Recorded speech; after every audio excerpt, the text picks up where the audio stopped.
Hello दोस्तों, जय जोहार, जय आदिवासी।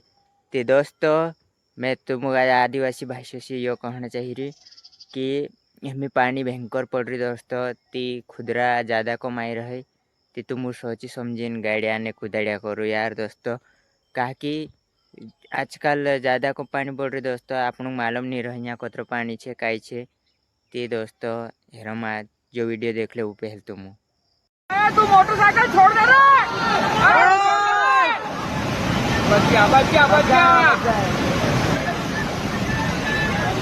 बहुत सही बचा, बहुत सही बचा।